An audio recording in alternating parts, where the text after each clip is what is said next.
2025. And that the following persons received the number of votes opposite their respective names for the office of Board of Education member for a 4-year term. Andrew Carlson, 537, congratulations. Lauren Hirsch, 671, congratulations. Tim Penich, 603, congratulations. Kimberly Sakaro, 462, Carrie Steinbach, 690, congratulations. The following person received the number of votes opposite their respective name for the office of Board of Education member for a 2-year term. Richard Driver, 788. Congratulations. Therefore, the Board of Education formally declares that Andrew Carlson, Lauren Hirsch, Tim Penich, and Carrie Steinbach have each been elected to serve as members of the Board of Education for a 4-year term, and Richard Driver has been elected to serve as Board of Education member for a 2-year term. May I have a motion to accept and approve the abstract of votes from the April 1, 2025 election? So moved. Second. Lauren, can we have a roll call, please?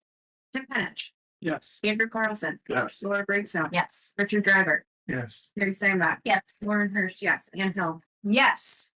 All right, that motion passes. Wonderful. It's a lot of talking time. All right, so we are moving on to the oath of office for elected school board members. So you all have one of these in front of you. We, as custom on this board, we all read it together, even those of us who were not newly elected. So Laura, that's you and me. Andrew, Lauren, Tim, Carrie, Richard, and any board members wishing to renew their oath of office will stand. Raise your right hand and read the oath in unison. I, Ann Herringstone, do solemnly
Well done, everybody.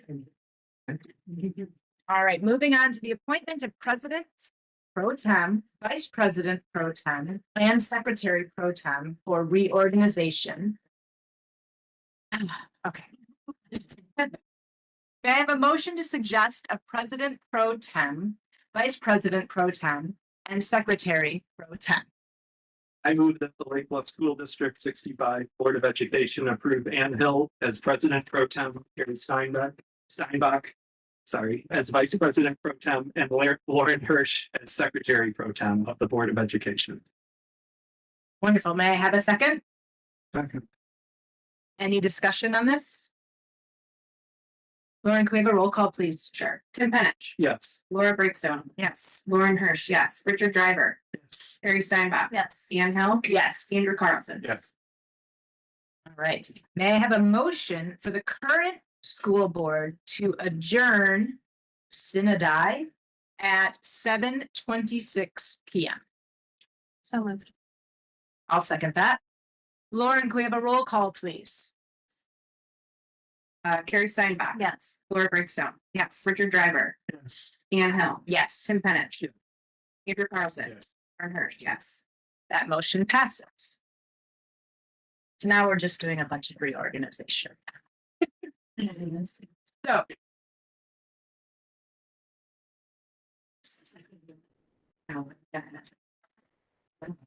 Sorry. This is now the meeting of the new school board. Welcome to the Lake Bluff School District 65 Board of Education meeting. I would like to call this meeting to order at 7:27 PM. Lauren, can we have a roll call, please? Tim Penich. Present. Richard Driver. Here. Andrew Carlson. Here. Laura Breakstone. Here. Lauren Hirsch, here. Carrie Steinbach. Here. Ann Hill. Here. Okay, request declarations of board office intent. Board members wishing a particular board office who have not previously declared interest shall state such at this time. Anybody? Okay, you're up. All right, I move that the Lake Bluff School District 65 Board of Education nominate Ann Hill as President of the Board of Education. May I have a motion to elect Ann Hill as President of the Board of Education? Second, Thank you. any discussion? Yeah, I'm so relieved that you're.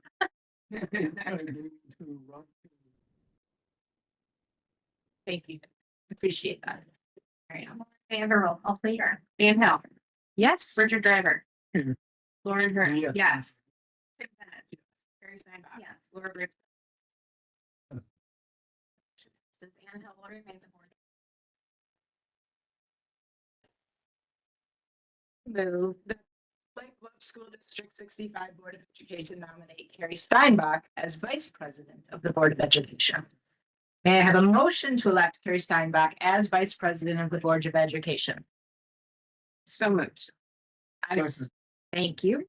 Any discussion on this?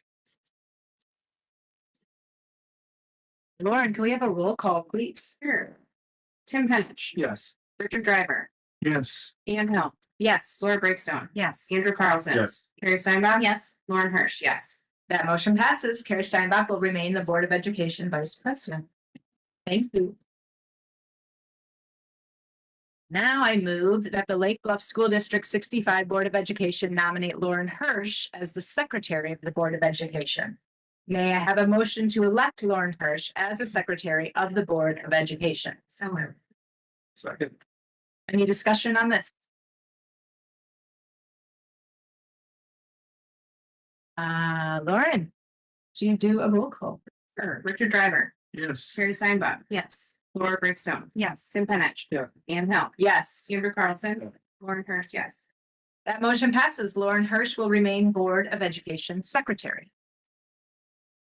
Now, we as a board need to decide who should serve as our IASB representative. I'm going to read you all the duties. At the local board level, every member district has the opportunity to appoint an IASB governing board representative. This individual serves as the primary liaison between his or her local board of education and the association. A governing board representative receives meeting notices, newsletters, and other correspondence from IASB. He or she encourages fellow board members to attend division dinner meetings and other IASB sponsored events. A governing board representative is generally the board member who represents the board at the delegate assembly held each November during the joint annual conference in Chicago. The delegate assembly considers and votes on resolutions submitted by member districts, which, when approved, become the basis for the association's stance on legislation and related matters of public house. Is there a board member interested in serving this role? I move that the, oh, wait, is there supposed to be an answer? Tim, you want to? I move that the Lake Bluff School District 65 Board of Education appoint Tim Penich as the IASB representative of the Board of Education. May I have a motion to approve Tim Penich as the IASB representative of the Board of Education? So moved. Second. Great. Lauren, could we have a roll call, please? Richard Driver, Yes. Laura Brinkstone, Yes. Lauren Hirsch, yes. Carrie Steinbach. Yes. Andrew Carlson. Ann Hill. Yes, Tim Penich. Yes. that motion passes. Tim Penich is our IASB Board representative. Thank you.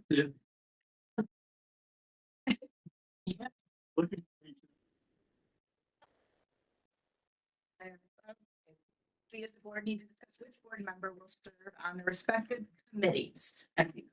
That would be wonderful. So we have standing committee, and some folks. So, Laura Brinkstone and-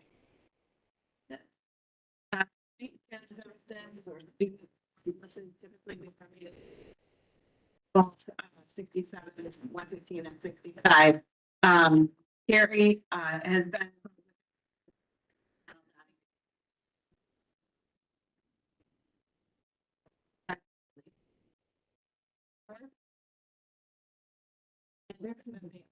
thank you. Wonderful.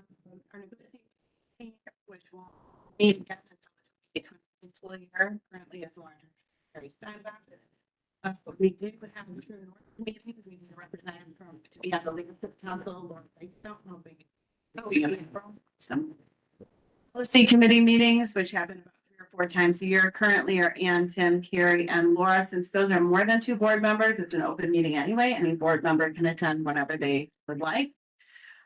We haven't really met as a superintendent evaluation committee. Currently, that's Laura and Lauren. We haven't met in a couple of years, but are you still comfortable being at that? Tech committee, Amy has sat on our tech committee. Is there anybody who would be interested in replacing Amy? Like the tech committee that, During the district, yeah. You've been to those 2, right? in the cabinet? Yeah.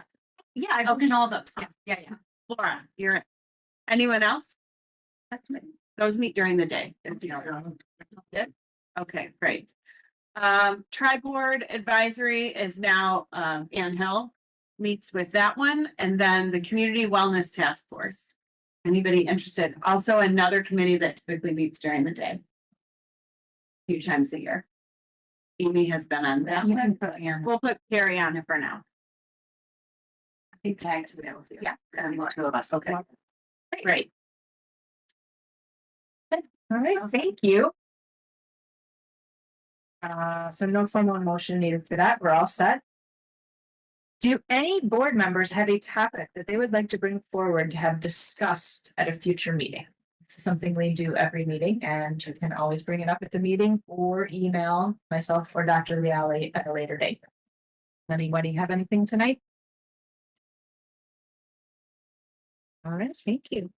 We will move on to our reports for the evening then. Yep. Okay, so PTO has a report in our board packet. You guys have probably already taken a look at that. If not, go ahead and take a look at it. I don't have much tonight, other than I just want to say congratulations to our science and Olympiad. That was awesome to see. So exciting. And we have not had an official meeting since Greece either. And it was really amazing to see yet another Lake Bluff Middle School musical. So all good things happening here this spring. Dr. Leali, what do you have? Yeah, I'll just continue on. We had a great speaker last night for parents. We had about 30 parents come. It was wonderful. And he also spoke with our 6th through 8th graders. This week, we have a 5th grade music concert happening tomorrow night with their mosaic piece that will be unveiled in the new courtyard. Pre-K art show happening on Thursday. Springfield for sixth graders is happening on Thursday. So just lots of great things. Stay tuned, stay involved. It's a really busy month. Surprise, there's no school on Friday. And no school on Friday for students, not for teachers. Yeah.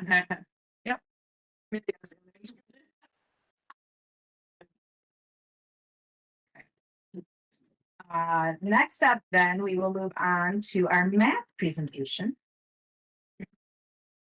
It's home math, Ms. Grant and Ms. Timador.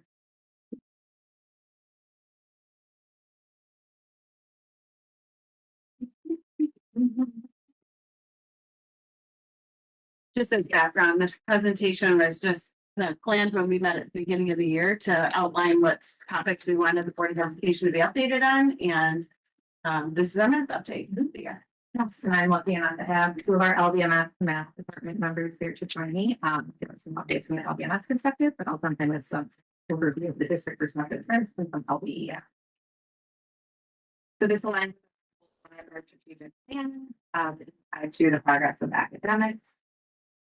So this year, some of the guiding principles that we've been working on our math curriculum is that we want to ensure that all students are exposed to and meet grade level standards, that all students have the opportunities for the appropriate level of challenge that meets their needs. Some of the highlights of the work we've been doing this year is working on our guaranteed viable transparent curriculum. So that's work that's happened at LBES during our curriculum release times that happen weekly. And then at LBMS, it's happened during full day release times that we've provided throughout the year. We've also increased our partnership and alignment with District 67 and District 115. I've been meeting monthly with the math chair at District 67 to make sure that our practices are aligning with them as they also are making some new shifts in their programming. We're trying to make more clear definitions of opportunities for acceleration, including compacted curriculum that begins at the fourth grade level, and also refining and enhancing our LBMS programming, which these two lovely ladies will talk about shortly. So everything that we do in our curriculum development is grounded in ongoing evaluation of the needs based on our district data, which you'll see that theme throughout this presentation. We use our AIMSWeb data at the kindergarten and first grade level. We use our math data at the second and eighth grade level, our data in third and eighth grade, and also common grade level assessments that are by unit 8th through 8th grade.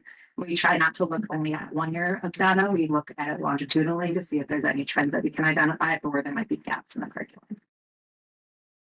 So in pre-K through third grade, we really are working on building a strong foundation in math. That includes creating students who are confident in math, who are understanding the meaning behind it, who view themselves as mathematicians, really building on those conceptual building blocks so that they're prepared for more abstract concepts as they get older.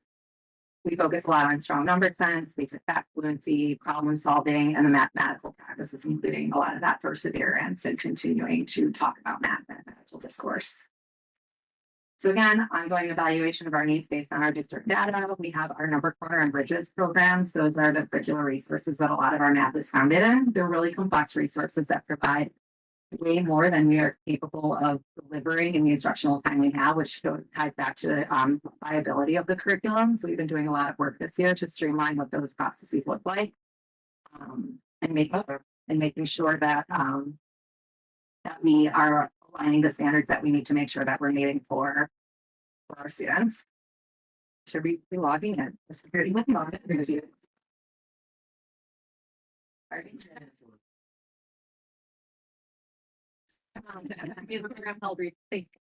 have a program called Reflect Math. That's a computer-based program that helps students work on their fact fluency, and then we have impact differentiation happening, not just pre-K, but through third that happens across the district. This is workplaces. You might hear students talking about small group instruction.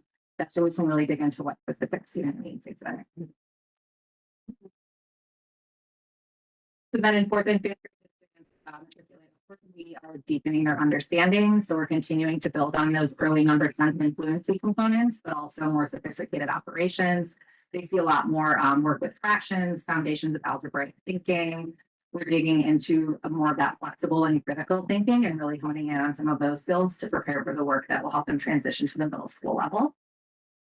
So again, we are using Number Corner and Bridges as our core curricular resources and trying to align what standards that we are teaching within those components of the day, still focusing on fact fluency And then we do have flexible regrouping happening in fourth grade. This is based on unit pre-assessment data. So we're looking at what students need within a specific unit and the standards that they'll be taught in that unit. And then move students throughout classrooms so that they're getting more targeted instruction with people who are able to meet their needs in a more direct way. We also this year began offering a compacted and accelerated curriculum at the fourth grade level. What that means is rather than having students skip a whole grade level of math, which is historically what we were doing, we now have students in fourth grade who are receiving fourth and fifth grade standards in a more condensed and accelerated pace so that they're getting all of the content. One of the challenges that we've observed over the years and over time is that when students actually skip over an entire year of content, there's gaps that need to be filled. And it's hard to make up for that by the time you notice those gaps. So when a student sometimes gets to eighth grade, we might notice that there were some gaps that the instruction that they didn't receive back in fifth grade, and it becomes again hard to shore up some of those skills. So our goal is that the students who are showing that they're ready for a more accelerated curriculum, that we're still teaching them all of the standards without skipping over anything and making sure that there's consistency in that scope and sequence for them. I will turn it over to Celia. And then so they are at the middle school. We really have developed and focused on relationships that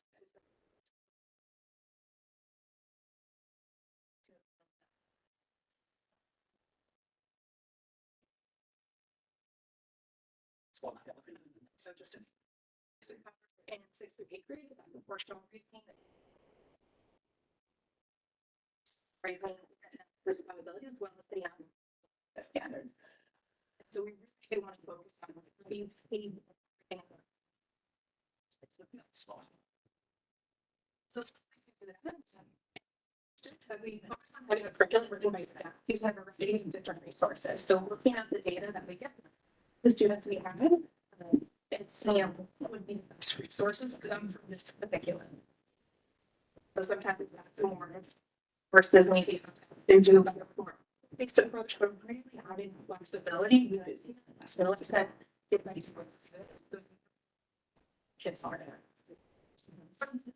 Use for Excel to some reinforced skills that they grow up with. As well as schools that create an environment. Practical applications that they will just talking about authority. Speaking to vertical alignment. So what he was saying, making sure everything aligned, and then students go from grade to and get this understanding to be successful. It's always focusing on the difference, which we'll talk a little bit more about too, but explain say on the individual student needs and their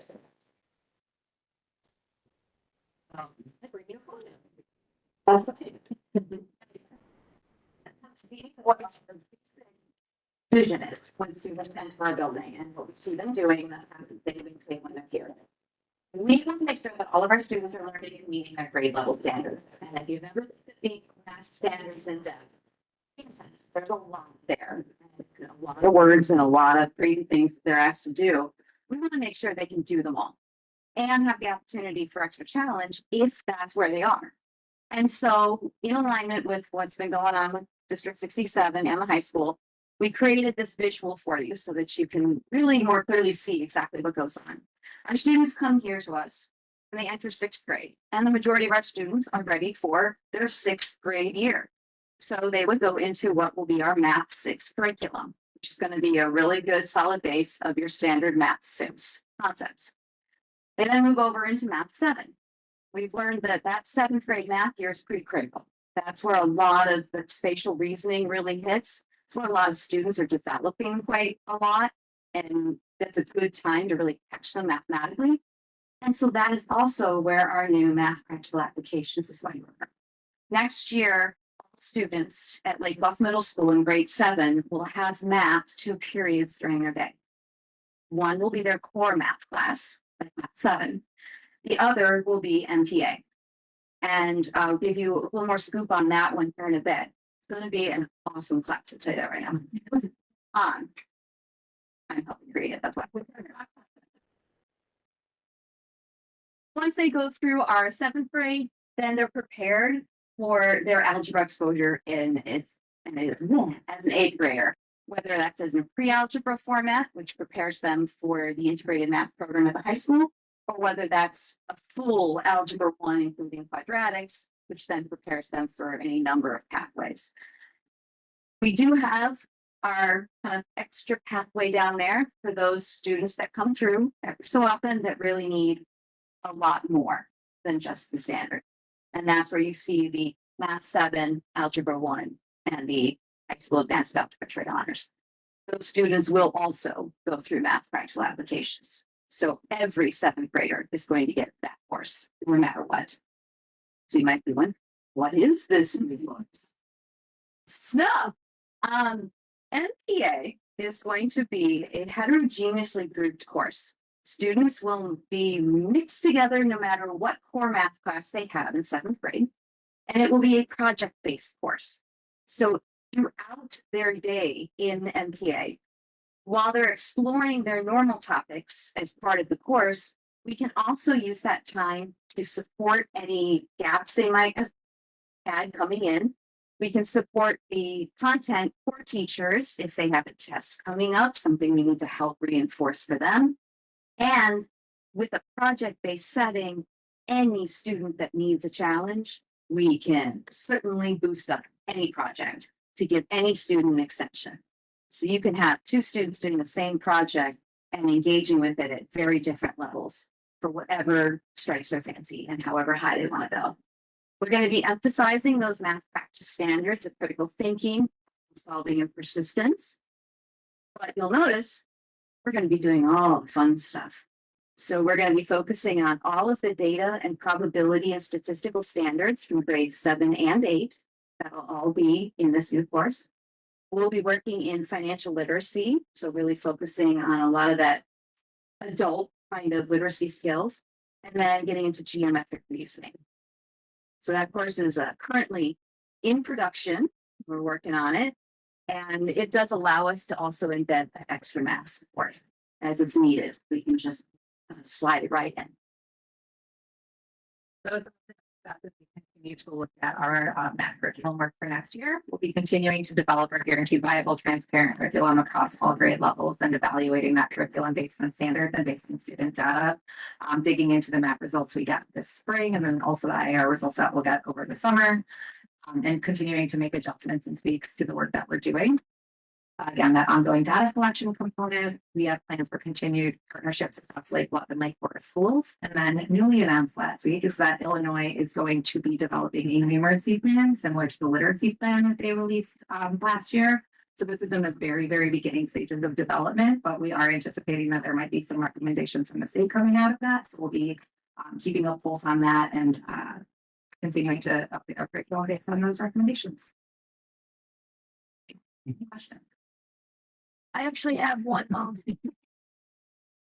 I have two actually. How long is this class? Yes. Oh, it'll be a 7-period class, just like the others. So next year with the new schedule, all your class periods are 44 minutes long. So you have 44 minutes of your normal math 7 and then 44 minutes of MPA, but not necessarily back to back. So it's not like you go period 2, period 3. Okay. And then why are we not mixing everyone like based on their level? Because that's how it normally is. Why is it like random now? For MPA, the reason we're mixing everybody together in just kind of a global thing, there's a lot to be gained by working as a group of people, not by saying, well, you're at this level and you're at this level. You're all people and you all bring strengths when you're in a problem solving environment. So rather than I'm trying to teach you equations and you're ready for this one, but your friend's ready for that one, this is going to be, let's approach this problem.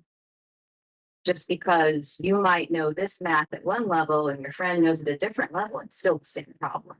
And you can each bring a different perspective to that. And it's good for everybody to work with it that kind of setting.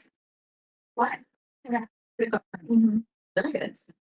I think this sounds really exciting. Thank you for all of your hard work on it. I do have a question about, so now what we call math 1, we'll call math 6, right? And I know, or I believe, so correct me if I'm wrong, that we have like math 1, Math one accelerated and math two in sixth grade. What the kids are in all of those, right? So with math six, will there also be like a math six accelerated and then some kids in math seven? Or how does that work? I think so. Part of the challenge with having so many levels is that it becomes very nuanced with scores and trying to create these classrooms where one child might be placed into a class that isn't quite meeting their needs, and it's kind of creating more problems than solutions, I would say. Having so many tiered classes that really at the end of the day are trying to hit on every standard anyways. So I think the goal with this is to really streamline what those course pathways do look like. We're still trying to ensure that we're meeting all standards within those course pathways. So again, just trying to tighten up our approaches to that and viewing this kind of next year, this math 7, which would be the equivalent of math 2 to some degree. We're adjusting what some of those standards may fall into there. Sure.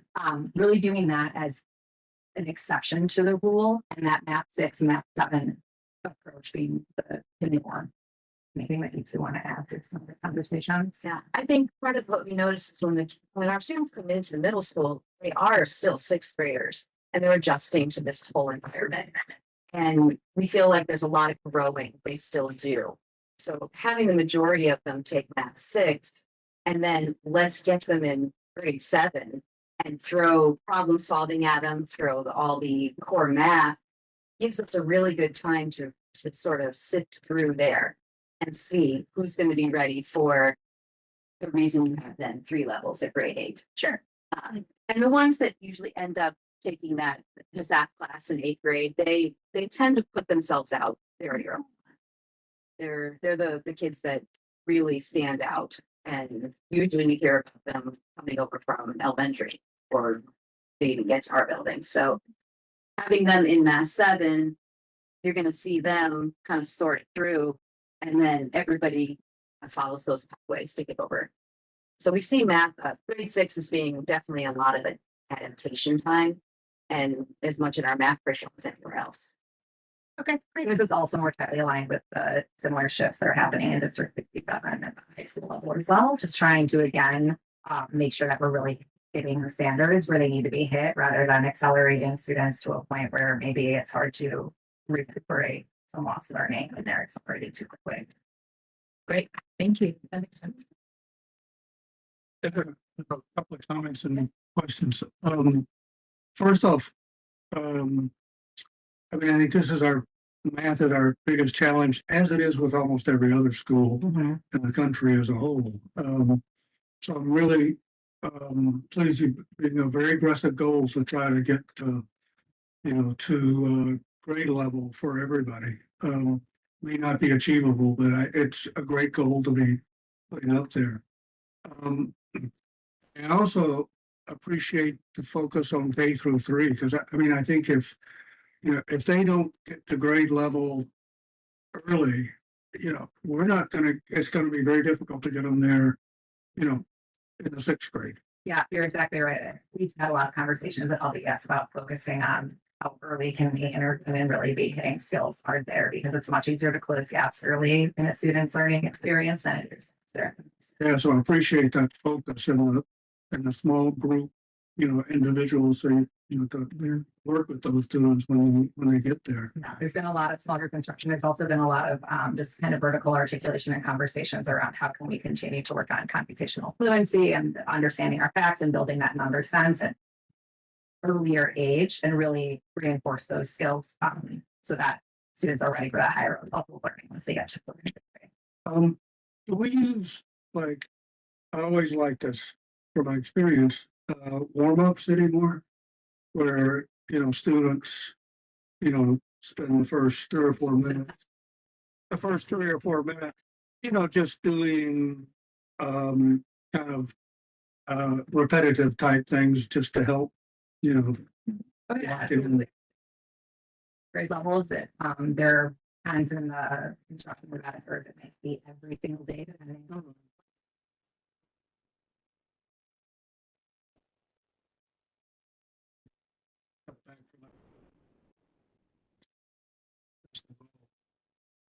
So my other question. I think it's totally unrealistic to expect teachers, to reach the level that we're trying to get to without big parental involvement. So I got a little funny story real quick. But, so we were babysitting with, I don't know how many grandkids, 4 or 5 grandkids this weekend, different grade levels, 5 to first. And just by chance, we had some multiplication fact sheets there. And so they just picked them up and started working, and suddenly the 5th graders wanted to show the 1st grader how to do the 2 times table and everything. Having those sheets there was absolutely, and we did nothing. We just gave to them, and all of a sudden they were off for an hour working on this. Do we have, do we provide parents, or how do you interact with parents in terms of getting them involved in getting kids up to grade level? Sure.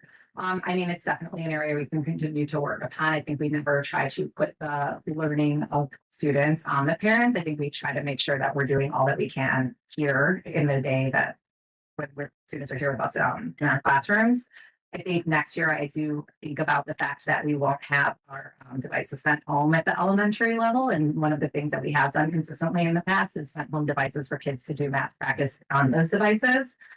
So that will definitely change what homework and math practice looks like at home, which will probably need a little bit higher levels of parent involvement and engagement to do things like practicing your math facts and having those mathematical discussions and conversations. But always something that we're continuing to think about. I mean, I think anything you can pass out to the parents and just say, try to, sit down with your student once a week or something and work through this form or that form or something. But I mean, it just would be so useful to the parents. To the parents. To read it or anything. To do that. Sent home at the elementary school anymore. Is it like careful with devices, or? No, it's nothing that students did or didn't do. It's just something that we're trying to think about as a district is less screen time for students. And there's really not a ton of homework or use for the devices elementary level. So we feel like keeping them at the school and not having that be like an extra added component of screens and management for students is And a lot of parents expressed interest in not having the devices sent home. Okay, so how are you gonna charge them? Is there like a huge Good question. Both charging cards and charging days in the classroom for kids. I have a question about the elementary curriculum. In the past, I've heard parents were concerned about bridges as kind of word heavy, for a lack of a better word. But so the concern is that, a kid might be struggling with reading, but fine in math, and then they're not really able to show that they're fine in math because they're struggling to read the problem. So I don't know if that's something that's being looked at, or that has a little bit more concise language. So they have made some adjustments to the resource that we're using.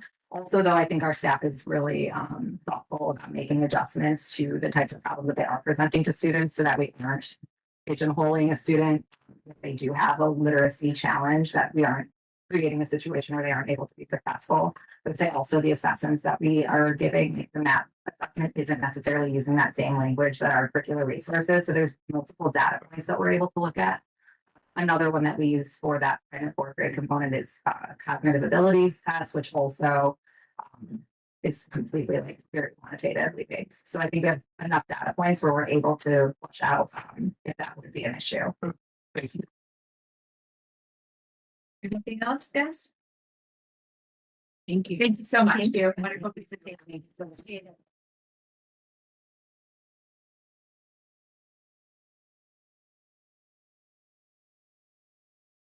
Mr. Glenn, do you want to come tell us about the bus field trips?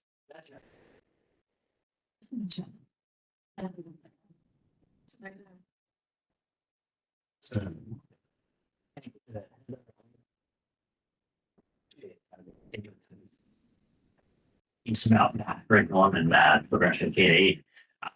Mine's a bit shorter. As you may know, every year I come and speak with you and answer any questions that I can about our field trips. Any trip that is more than 100 miles from school or overnight for board approval, that's why we're here. So I'll start with the Springfield trip. Next year, I shouldn't get ahead of myself. Thursday, we're going to do it this year. You approved that one already. But then next May, 2026. So,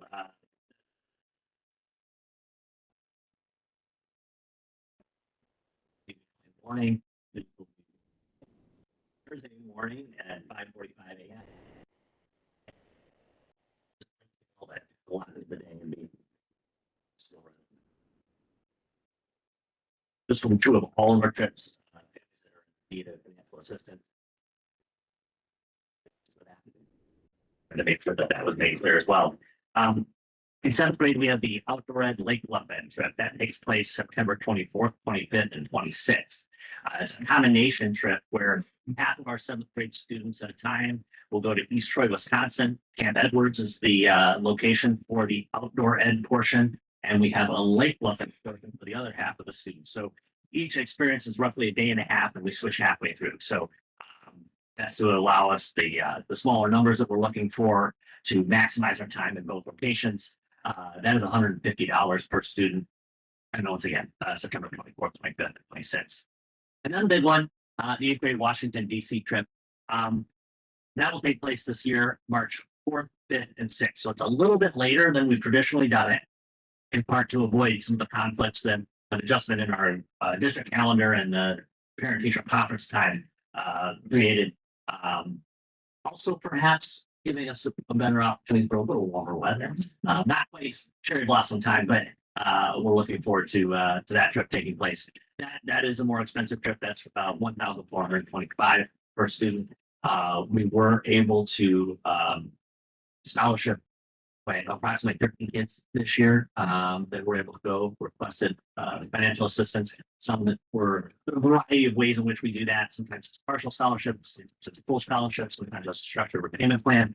But the bottom line is we've been able to accommodate any family that wanted to send their students to Washington, D.C. And it's been just an outstanding experience. So if you have any questions about any of those three, I'm happy to answer. Special thanks to the Zach Porter Foundation for doing fundraising specifically for that reason, to make sure that all of our students have those experiences. And I was going to mention that there will be more information coming out about the Sunrise Rocks, which is again going to be benefiting that Plumbers in Need Fund. And great thanks to the Porter family for their willingness to continue to support this effort. So we're really thankful. Mr. Blackburn, how much out of the $1,400 for the Washington trip, how much do the students contribute to that? For that? Oh, that's the charge. That's the cost number. That's the cost. So we're not really underwriting the teachers and the teacher stipend. We're not underwriting. Correct. Any of that comes. Correct. Yeah. Students, we utilize Hemisphere Educational Travel for assistance with both the Springfield trip and the outdoor ed trip. Springfield trip in Washington, D.C. So when you look at that piece in your board packet, those proposals were provided by Hemisphere.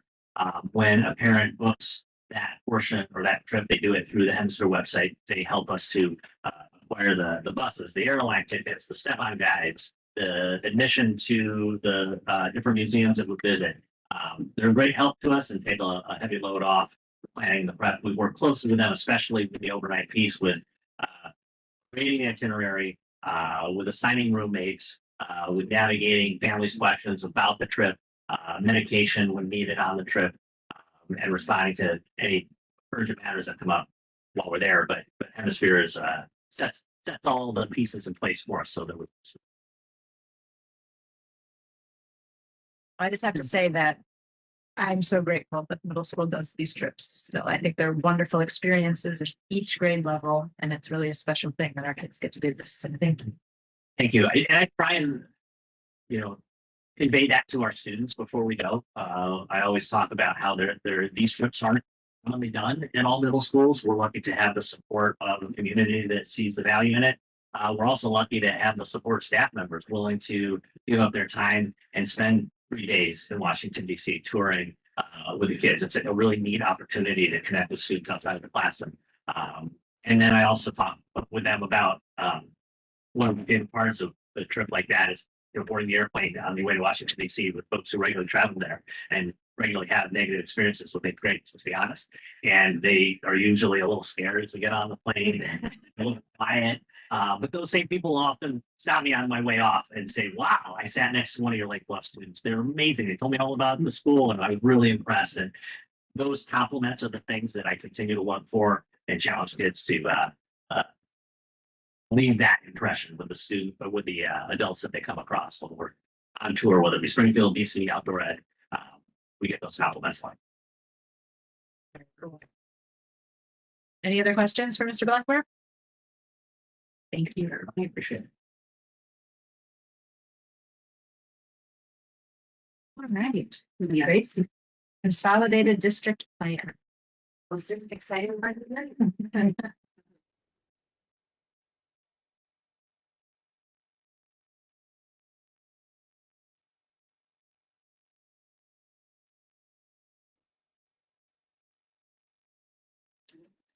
It's not super dry warm out here. This.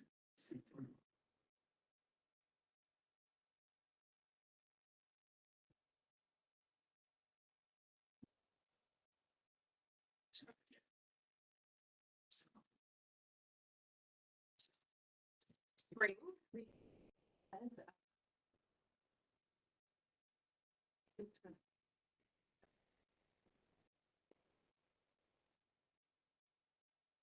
And David.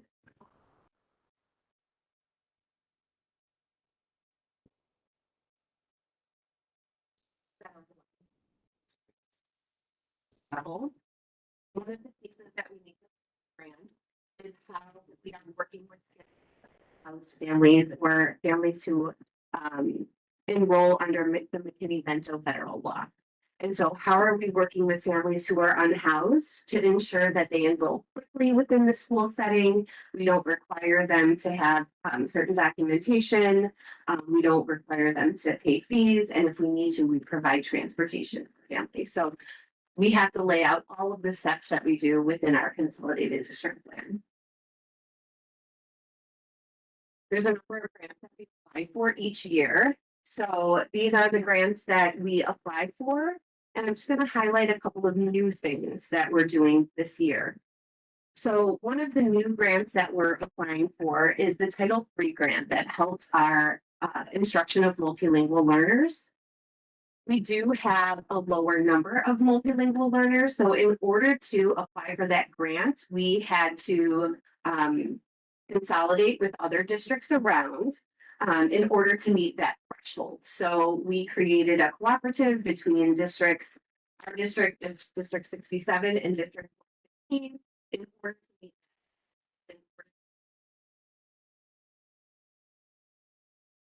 that.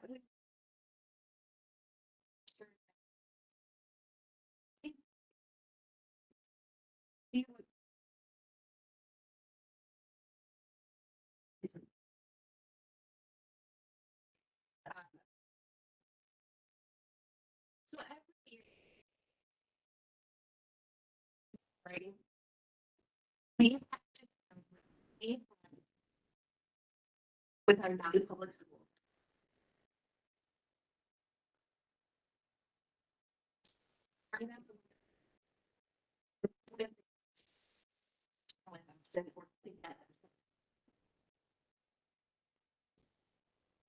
One of the for title is that it's a result when like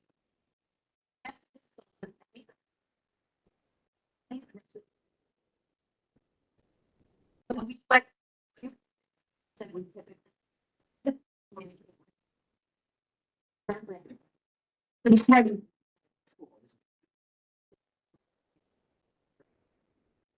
it's with us. Still working.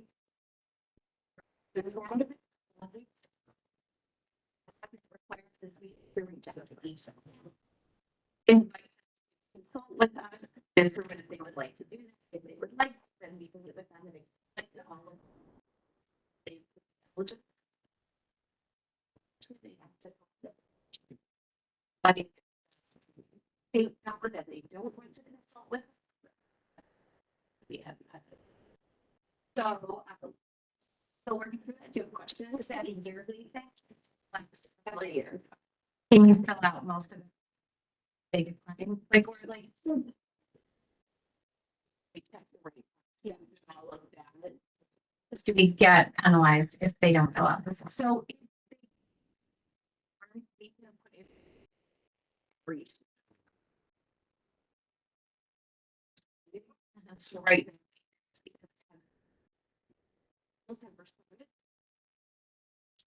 So far, we're just working on more, but we keep the documentation. And then whatever. Things done that I. That it's like K3. It's K3. Yeah. To clarify that, it's not schools in Lake Bluff, it's schools that, private schools that Lake Bluff students go to. Would that include like a homeschool? So homeschool families can consult with us, and so when we put out the notification through the website and the newspaper, it's for non-public and homeschool families. And so homeschool families, for example, for our IDEA grants, they could request consultation about that. And then depending on what the need of the child who is eligible for special education and or related services, then we would determine if we are providing funds for that child through what the services that we would provide. Funds would only be provided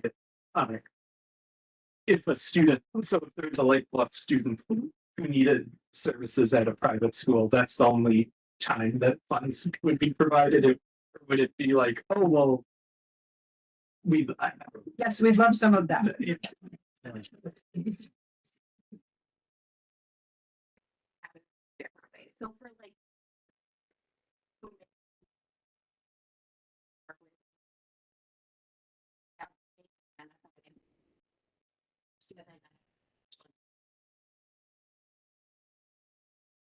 They'll say, oh. Only service for. Academy. We will give you 1,000 here. To use for it to be the service. Go out to. It doesn't mean. It just requires to provide every single. Here, plan that.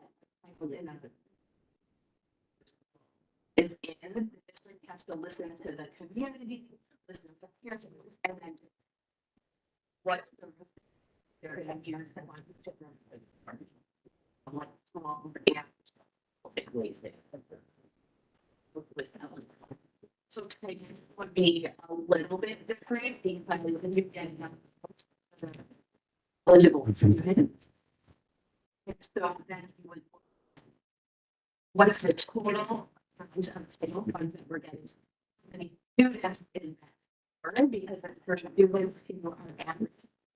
Right, that you students at risk. You just have to get most that number and then you get hours that would go to. So that's a big working and is that's great. Who are gonna be affecting. They. We're in the process. Getting emails. Different schools. Like participating in some of the grant funding, so. It's a little bit.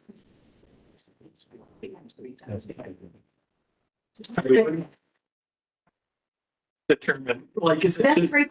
Is it just like, I guess, That's because state, what state. Last year. So they get all the numbers for private school and all the student information from the. just getting you. That's what I said. So the number that are in the pool, going down exactly with the consultant. And different is that we wouldn't be something like that for next year. So. We students, I give you the school. Here's where I like what residents. It could be another one. It's a year. That information. So, you know, exactly the number of. We were last year. People are.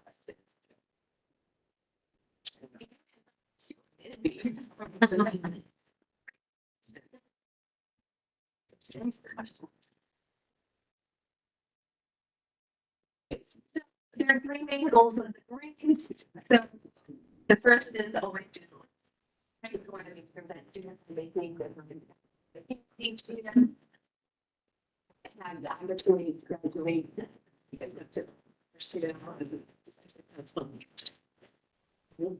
We focus on learning.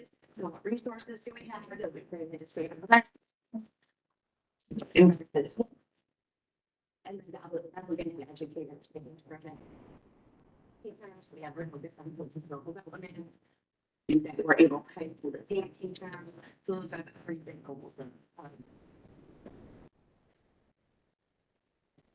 So first, I just wanted to give an overview of some of the ways in which we spend money. Within the plan.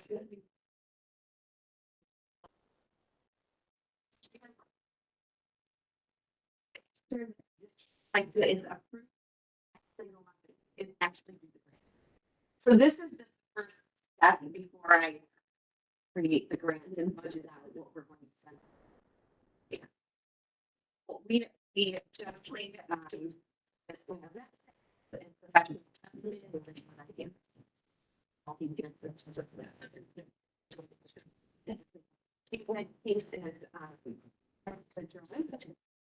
When he said, teachers is always included, so Tim is always.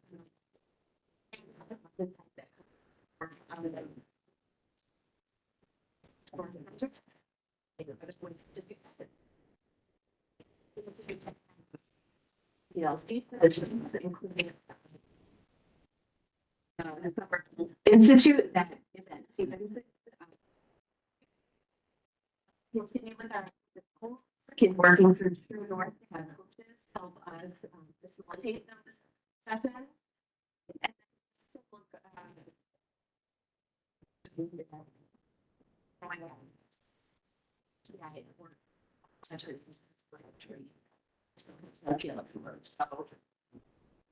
kind of right there.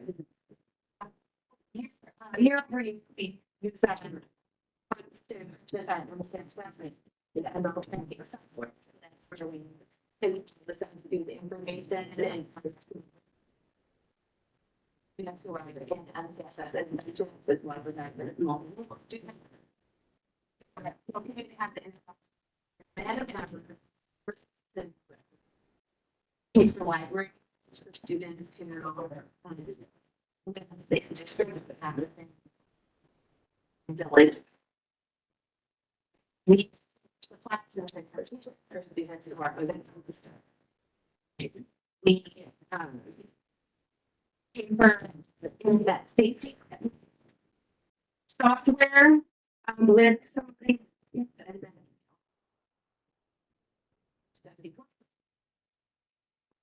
that we had yesterday. Always focus on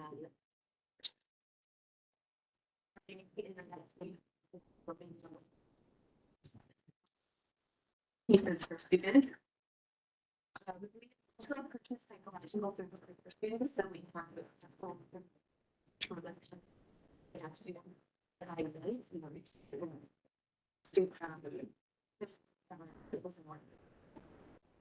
it also I would service called Real. It's a service that actually one virtual translate with the students and family. There's a like that implementing that mental health support. So instead of useful tool to put in the week, 6 months. Because it's a very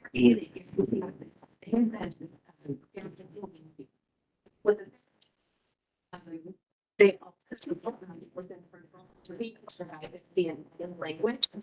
And so our families to speak different languages other than English, where it can be defined a local therapist. They're able to us with the student exciting language. And so that's something that would be really well to yeah.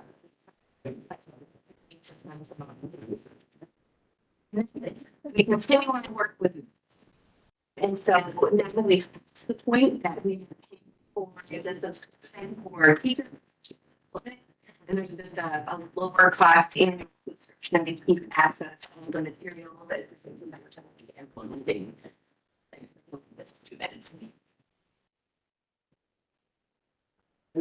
In the April, which is another special achievement center, every making sure that we have a child. So it means that we can making sure that we're speaking out any students, whether they're just that we suspect we might have a disability, make sure that we have evaluating them to ensure that if they do have a disability, we're providing the appropriate services for them. We can all the professional as well as tuition for students. We do have one for salary and we also pay for the other investment for special educational teams. We to provide communication devices or apps to help students.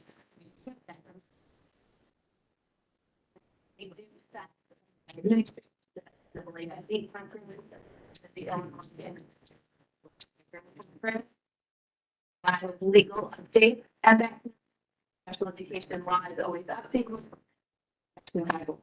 Always updated, and so we make sure that we send the administrators and make sure that we're implementing everything that we can be implementing.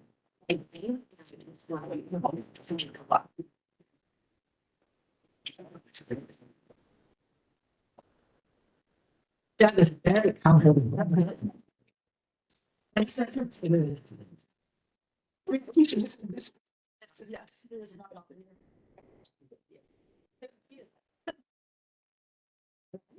Thank you, Jason.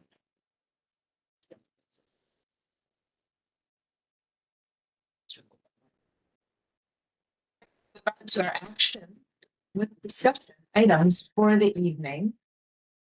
Andrew, I feel like it's unfair to ask you to vote on things that you haven't discussed or heard, but you are certainly welcome to vote because you are a board member. Thank you. But should you decide not to vote, we do still have a board, so. Okay. Yes, you can ask questions. Or ask any questions that you. So first is our 2025-26 12-month salary and administrative contract approval.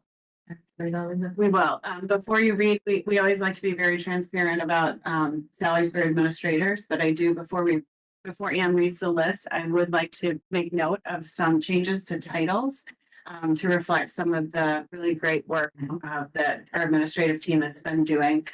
First, JCon's title will be adjusted to Chief School Business Official to reflect that he oversees all areas of operations, school district operations, finance, facilities, tech, etc. Tracy will be Assistant Superintendent of Student Services beginning next year. Tracy, many of you may or may not know, but is studying to be a superintendent, poor girl.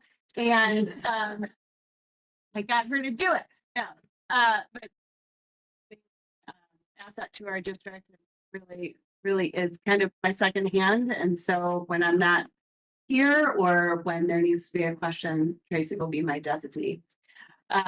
Jackie's title will be changed from curriculum coordinator to director of teaching, learning and impact to reflect the amazing work that she's been doing with our teachers. Hardest working curriculum director that I think I've ever encountered, and I've known a lot of them. And finally, Kevin Colts, director of technology from tech manager. Again, Kevin has provided an incredible amount of service to our district in the short time that he's been here. We've made incredible improvements, and we're just so grateful that you're a part of the team. So those four will take effect on July 1st as new titles. So congratulations. Well deserved. All right, so moving on with our 12-month salary and administrative contract approvals. First up is Jay Khan, Chief School Business Official, increase percentage 6%. New salary $227,094. Tracy Rorick, Assistant Superintendent of Student Services, 6% increase. New salary of $170,321. Jackie Thibodeau, Director of Teaching, Learning and Impact. This is a 35% increase, a market adjustment. That gives you a salary of $126,776. Kevin Coles, Director of Technology, 4% increase at $126,776. Nate Blackmer, Principal of LBMS, 4% increase to $195,543. Ellie Bay, Principal at LBES, 4% increase to $158,940. Kathleen Turner Clock, Assistant Principal of LBES and Summer School Principal, 4% increase, $100,264. And Joe Jacksey, Assistant Principal of LBMS, the Student Services Coordinator, 4% increase, $100,264. May I have a motion to approve the 2025-26 12-month salary and administrator contracts? I will second it. Is there any discussion about any of these? I know we discussed it. Is there ever been a decrease? Question. Never know. Oh, it's not this year. All right, Lauren, could we have a roll call? Laura Brickstone. Yes, Ann Hill, Yes. Andrew Carlson, Listen, yeah. Carrie Steinbach, Yes. Richard Driver, Yes. Lauren Hirsch, yes, Tim Penich. Yes. That motion passes. Thank you to all of you for your amazing work. Next up is support staff salary. There's so many triple S things in here. Support staff salary increase. May I have a, do you want to talk? I will after you. May I have a motion to approve the support staff salary increase? So moved. Second. I'm gonna. All right, sorry, as presented. Tim, did you say? So moved, yes. Okay, Dr. Leally. Just as an overview, so we're recommending some increases by job classification. So our teaching assistants, paraprofessionals are critical people in our system. We want to continue to recognize their efforts and increase all of their salaries by 6%. We're continuing to try to maintain them to be in a competitive range with the districts around us because we want to keep them there. They're amazing. Our other support staff job classifications, which include secretaries, administrative assistants, nurses, occupational therapists, custodial, and maintenance personnel, will have an annualized increase of 4%. We are adjusting our LBMS cafeteria staff a bit, an increase of 50 cents per hour, plus a one-time $1,000 bonus for our supervisor. She's done an incredible job changing over to the new lunch program, adjusting our cashier at the middle school as well, an increase of $3 an hour. And then finally, our substitute teachers, we'd like to increase from 150 to 155 per day. Again, to keep pace with the districts around us. We've been doing a great job of recruiting and hiring some guest teachers. And we rarely see the coverage doc go out anymore, which is incredible. That makes everyone's job easier when we have highly qualified guest teachers coming into the school. We will adjust our substitute nurses from $200 to $250 a day. Again, those are a little bit harder to find. And then our long-term substitutes will increase along the lines of our contract increase for a BA1 salary at a per diem rate for any subs that are here for a long period of time. Thank you. Is there any discussion on any of that? All right. Then Lauren, can we have a call vote, please? Tim Penich. Yes. Lauren Hirsch, yes. Andrew Thompson. Ann Hill. Yes. Mary Steinbach. Yes. Richard Driver. Yes. Laura Brinkstone. Yes. That motion passes. Electronic door lock contract approval. Are we really gonna approve this? Oh.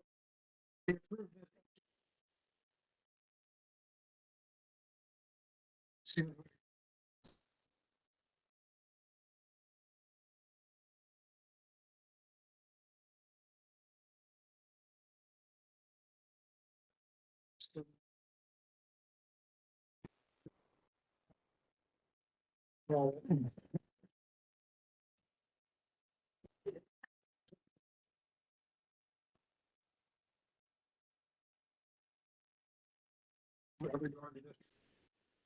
so, just for security reasons. I'll not bring it.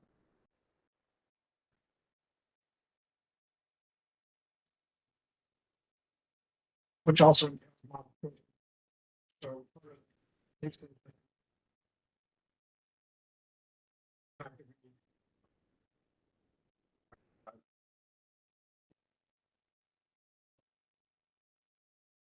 What all the keys. Working electronically.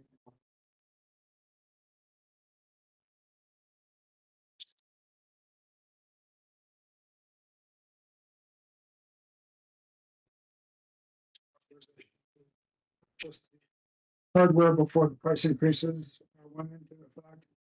This. Let's put the total.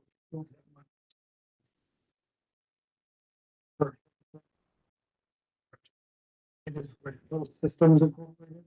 And the company that did it, communication system or.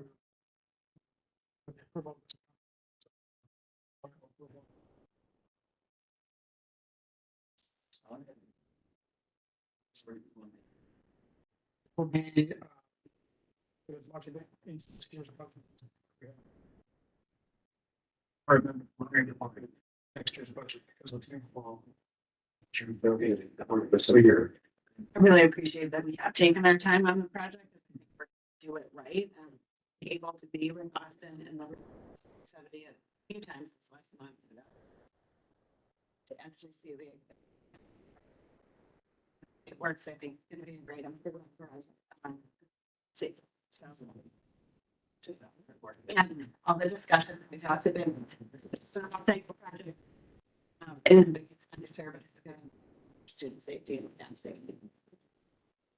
How often we have to make like updates or would they? Like is, will they last a long time or is this something? It's very. Commercial grade. Software. 13, 14.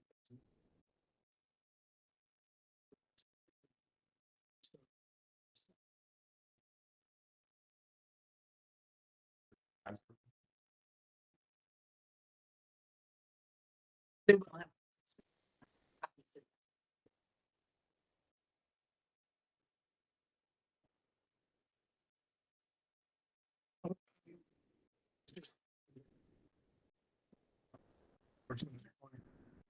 The original.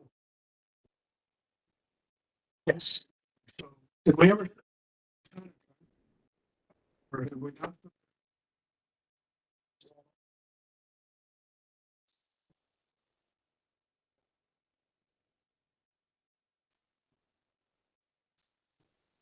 So.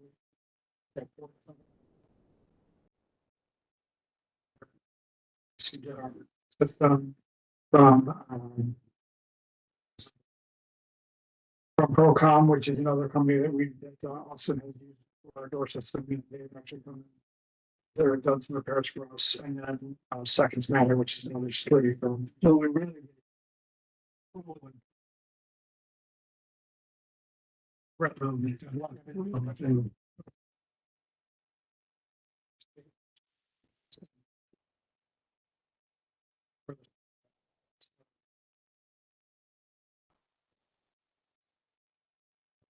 Everyone else been back there.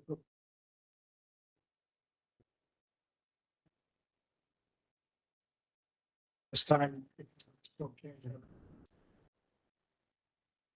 Look at the prices, because ITR prices are going to change anyway. So this is probably, in addition to being more robust and done the right way, we also did a lot more due diligence in terms of picking out vendor. Pretty sure we're gonna. I'm just, I'm a little bit of a skeptic, and a little more so now that it's like, even over the grant, up to 380,000 net of the grant, I think. Well, we increased the number, we changed the scope a lot, we increased the number of doors. It seems to me like we're getting, and I haven't seen it, so I appreciate that you've seen it and understand a lot more. But, you know, I mean, now if all the doors are closed, they're locked, and the doors are closed, we're safe. I mean, that's about as good as you can get us to have locked doors. So in this case, we're still in the same situation with the new ones. If the doors can be, you know, if the doors aren't closed, then, you know, unless the doors are closed, it's still the same. We're still in the same kind of a situation in terms of safety. I would say that right now, because unlocking a door with a key is a cumbersome and time process, that many teachers prefer to leave their doors propped open or unlocked, because with passing in and out, it's roughly the using a key. So many of the doors in the district are not locked and not closed, because hub access is much more convenient. We feel confident that teachers will follow the long door policy. We also are getting rid of all of our keys. Right now, there's keys that we've lost track of, so we don't know who has keys out in the community or anywhere to our doors. So that's another area. And then lastly, you know, right now we can press a button and lock all of our exterior doors and prevent lockout access, so nobody else, no one can access except for first responders.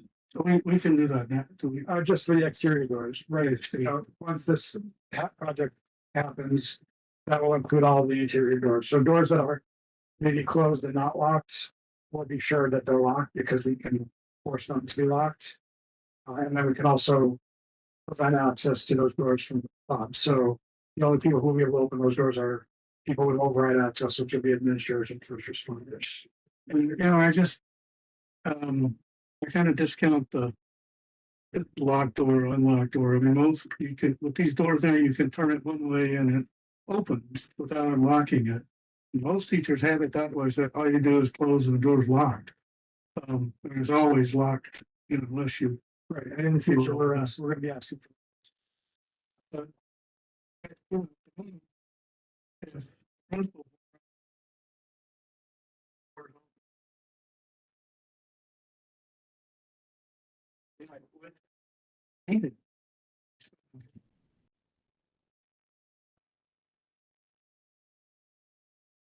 But it's not just the door being shut, it's like the capabilities of the lock.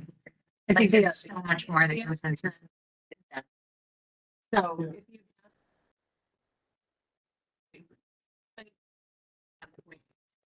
Enable and disable access. Or disable.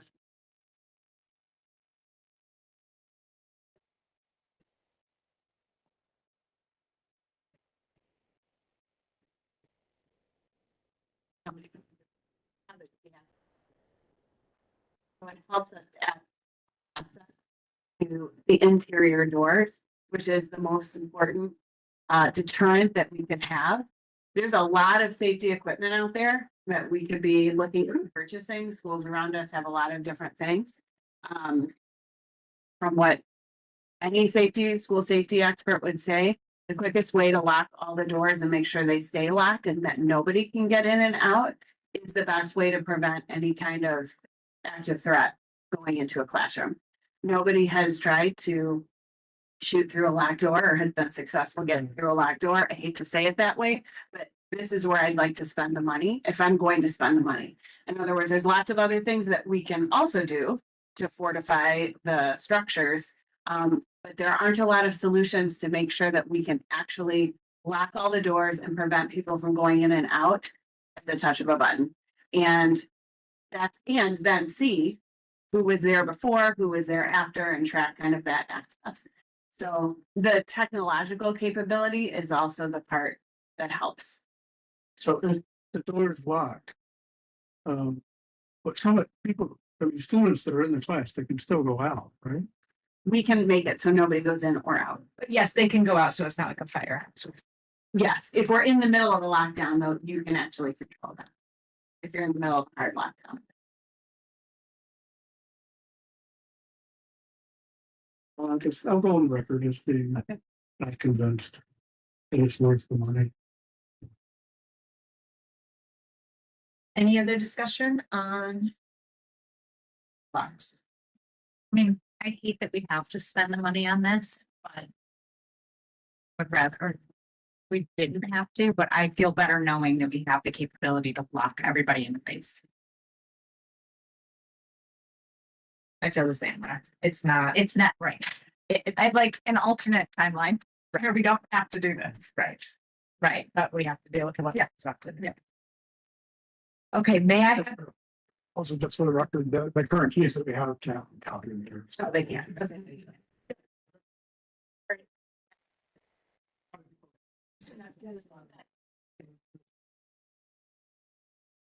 So. Annual license, is that? Will that stay pretty flat or? There are different tiers of licenses, so our current license is, I think, 3,500, so it's an increase of like 10, it's not an increase of 13, so we're already paying for.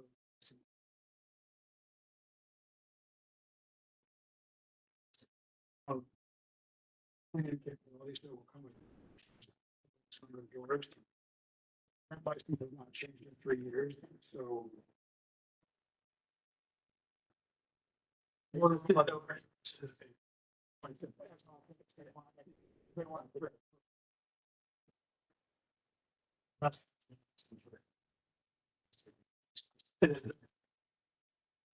It's only like a $17 difference between the 1-year license and the 3-year license, is there? Is there a reason not to? No, there. One thing with 1 year.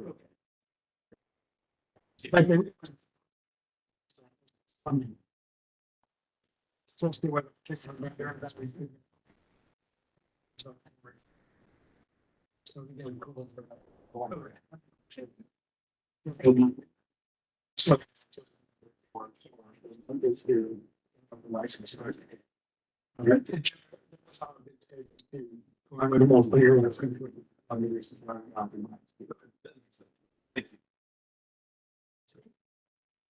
any other discussion on this?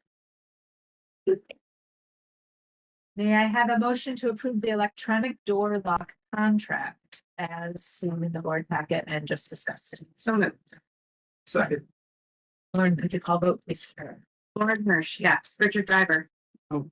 Ann Hill, Yes. Andrew Carlson, Yes. Carrie Steinbach, yes. Tim Penich. Yeah. Laura Brinkstone. Yes. That motion passes. Next up is audit engagement approval. May I have a motion to approve the 2025-26 audit engagement contract as seen in the board packet? So. Second. Does anyone want to discuss anything further on this? This was presented as the best of the last meeting. Yes, thank you. I think there's also a proposal to form a audit committee. We can. What would you like to? I don't know that we did discuss did we say we were going. We discussed it, it's something that we said we had time to do. But that was why suggestion, so. I'm sorry, I thought it was in the written. Well. Document, that's. Keen to do. That. Or we'll just defer and do that later. We're not asking to do it now, but I do think it's a good idea. It's something that we can worry about. What, Okay. in the fall. Yeah. Because we have to- So may I have a motion to approve the 2026 audit engagement contract as seen in the board? doc? We already got it. Thank you. First turn, did you call it? Carrie Steinbach. Yeah. Ian Hill. Yes.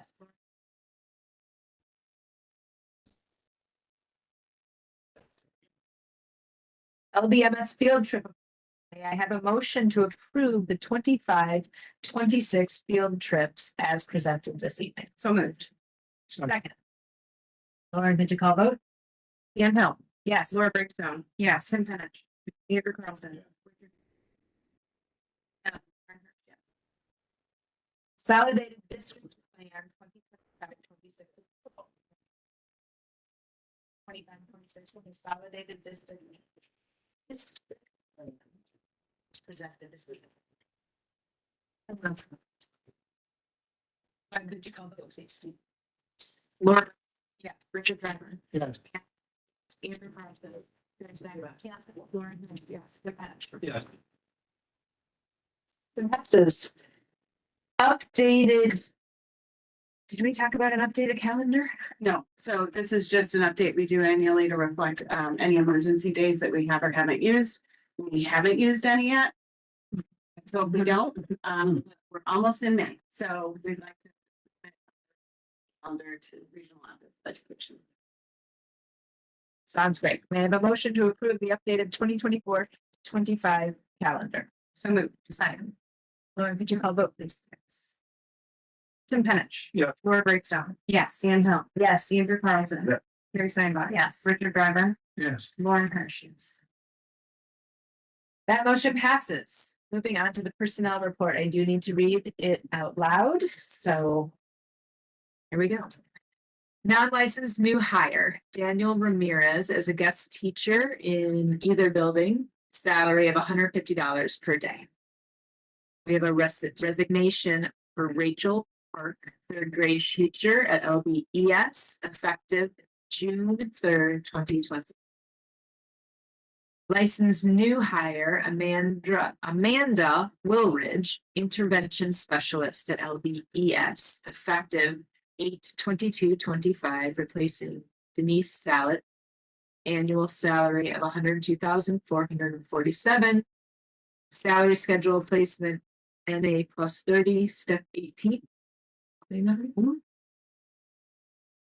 Another licensed new hire is Jennifer Perlis Glassman as social worker at LBES, effective 8/22/25, replacing Amanda Long, annual salary $126,533. That is off schedule.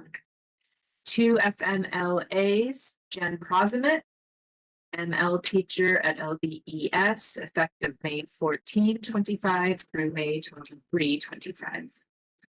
Dale McShee, paraprofessional at LBES, effective February 24/25 to March 11/25. And one retirement, Darlene Yandel, paraprofessional from LBMS, effective June 3rd, 2024. May I have a motion to approve the personnel report for April 29, 2024? So moved. Laura, would you call vote, please? Andrew Carlson. Yes. Richard Driver. Yes. Laura Brinkstone. Yes. Lauren Hirsch. Yes. Tim Penich. Yeah. Ian Hill. Yes. Carrie Steinbach. Yes. Thank you. That motion passes. Next is the consent agenda. The consent agenda consists of the following. Open session meeting minutes, March 18, 2025, regular Board of Education meeting. The treasurer's report, the impressed report, the bills report, the P card report, activity account report. May I have a motion to approve the consent agenda for April 29, 2025, as presented by administration? So moved. Second. Is there any discussion on this? I had one question. Sure. What would the night be without me asking you a question on the bills? Huh? Is that your question? No. Two questions then. For the True North, 206,323, what period does that cover? Course.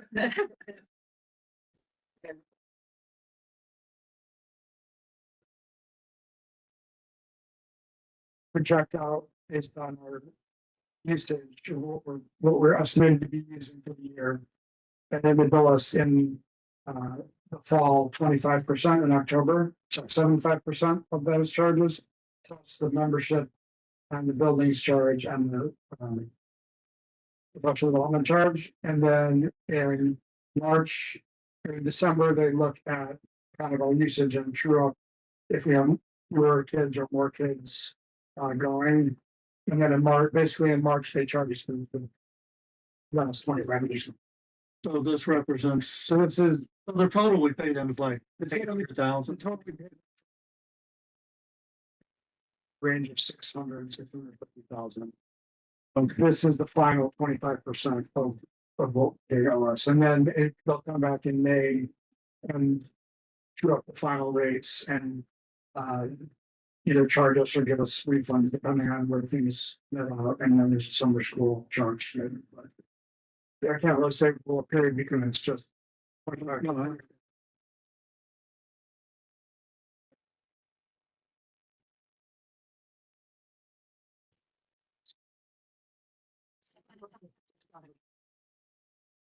Well, that was.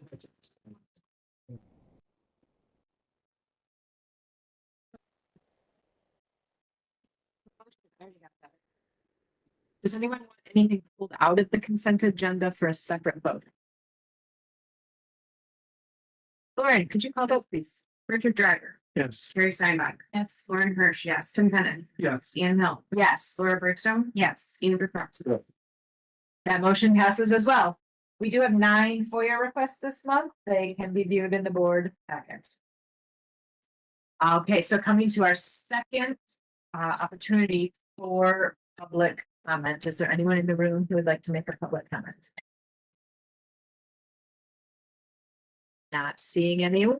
I would like to say, may I have a motion to adjourn the April 29, 2025 regular Board of Education meeting at 8:53 PM. So moved. Second. All in favor? Aye. Any opposed? Meeting is adjourned.